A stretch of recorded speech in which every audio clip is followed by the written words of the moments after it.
In approaching that question, one has to be conscious of the motivations and the background, ideological background that informs those approaches. So it's essentially a suggestion to frame or think about the framing of the framework or frameworks that we're looking at. One is best advised to select the framework that has the most explanatory power over the longest period of time, if that's available. And we are lucky at this time we live in to have quite a lot of interesting theories and models and thinking available to us to select from. So one's task then is to just find those models that are available and test them. Look at the world we live in and see how these models, whenever they were devised, how they predicted or explained some of the things that we might see around us today. I belong to a school of thought that has a long tradition. Some might say even from ancient Greece, but I'll limit this for the scope of this presentation or a little exploration to something that is being written about by somebody like Noam Chomsky, who builds on the work of others like John Dewey and Paulo Freire.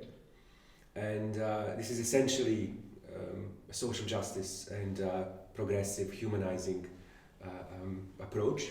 So looking at questions of education and the purposes of education and therefore regulation and how we organize education through that lens. The reason why this framework is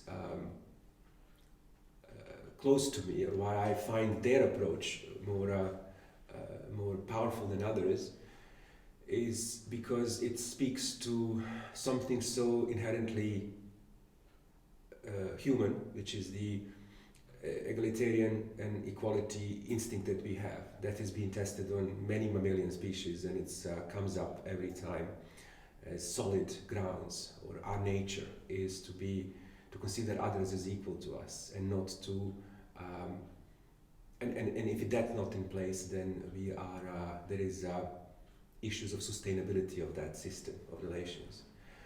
It's called equality of opportunity rather than what other framers might call equality of outcome.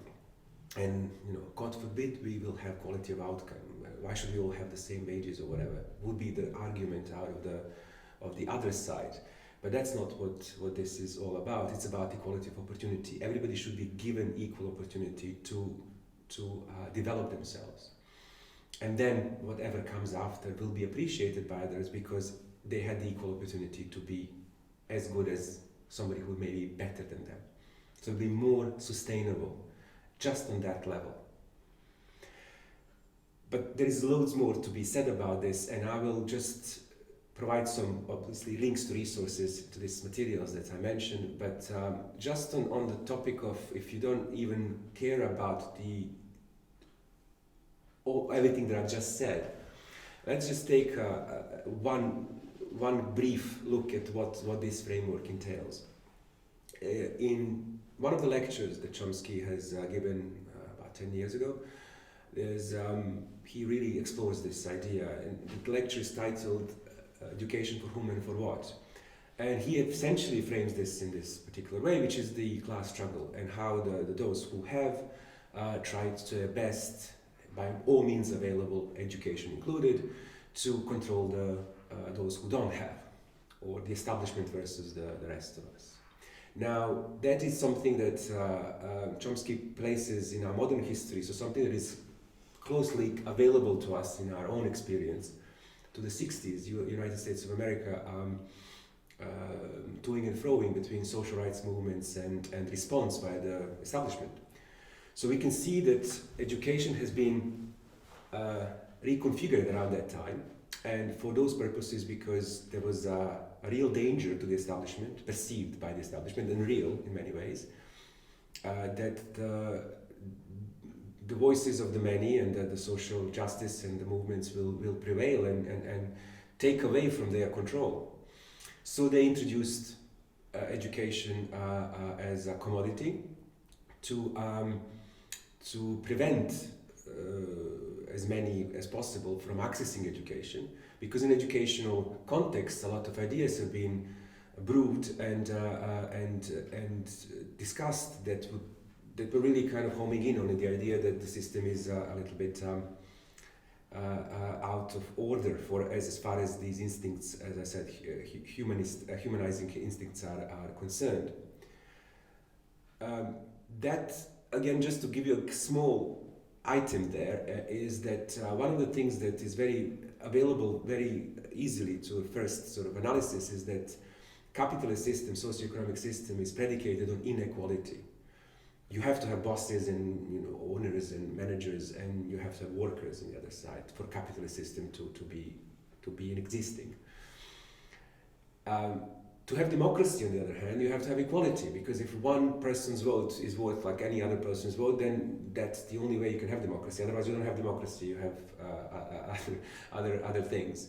Therefore, capitalism and democracy are antithetical. They're not merely incompatible. They are antithetical, and that idea had to be eliminated from discourse and so on. So part of that was it was called attack on humanities, or liberal arts as they call it, which is what we call humanities on this side of the Atlantic. And because these ideas were not, their spreading would be damaging to those established classes. So they had to somehow control that. Now, part of that control was introducing fees and quite expensive fees for education that previously wasn't the case. So even if you don't care for these original principles, original impulses for this commodification of education, as opposed to human rights concept of education as a human right, then I just invite you to consider the following, and that's let's look at the world that this has given us last 50 years. Estimation is that about the last 50 years, this idea of commodification of education, or students as customers, has been developing. So let's examine the world we live in right now. Where are we? Why are we where we are? What it is that indebtedness brings about. One of the quotes from that lecture by Noam Chomsky is that college debt is the means of indoctrination. And it runs as follows. If you have in USA it could be 50, 60, even 100,000 or more dollars debt after you finish your education, you are surely not going to use your time after the college to develop some of the ideas you might have, or progressive ideas, or caring for others, or whatever. You'll be looking for employment to pay off that debt. That's a very logical consequence of that debt. And the system is configured as such that the best rewards are given those where the establishment is the best, the guardians of that establishment, be that in a corporate or any other sector, government and media, that defends this system. And so they, by this indebtedness, by being a customer, a paying customer, you are entering in this relationship that is of some sort of dependency. So you cannot break that off. You become the agent for the system. And it's been, as a meme around the internet that goes, you cannot convince a person against the idea that they're paid for to believe in.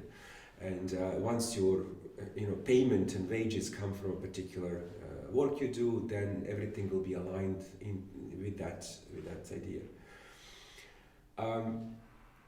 But even further, if you just look at the world we live in now, and we talk about sustainability of mostly these days, that's been hijacked by ecological issues, which is important. And again, this system doesn't really do much or at all very well for environment. But my sustainability issue is more along these lines. Is about social sustainability of societies, of a social fabric of a society. If everything becomes a race for sort of to monetary reward, and everything gets a monetary value assigned to it, pretty soon there is this zero-sum game concepts and race to the bottom, because universities then become businesses, and every business, the only thing they really focused on is profit. Everything else is secondary. They call it externalities, environment, social environment, everything else. It just becomes a focused tunnel vision on. So this is the consequences of this. Even if we don't care about where it comes from, this is what it's given us. And finally, to those who have still some allegiance to this other view that this is somehow effective or optimal to have paid for education for those who want to pay and want to really invest in that. I just give you an example of the actors, the global actors in the world that are now becoming more and more capable of innovation, of production, of moving things into disruption, moving things into some new and exciting areas. And very few of them have this neoliberal concept running for this many decades, like we have on this side of the world. This short-sighted and short-term logic has enabling other global actors to win. And if we continue with this, and if we still try to justify this idea that we need to be more effective, more efficient, and cut everything, and just have the minimum in place, which is the way that translates into universities, that we have less and less paid for staff that teaches in universities, because now the students are getting to work for free. It's like a Uberization or gig economy is it used to be called hourly paid lecturers. Now they are I don't even know if there is what's the state of it precisely, but that is the trend as well, which reduces the quality of education.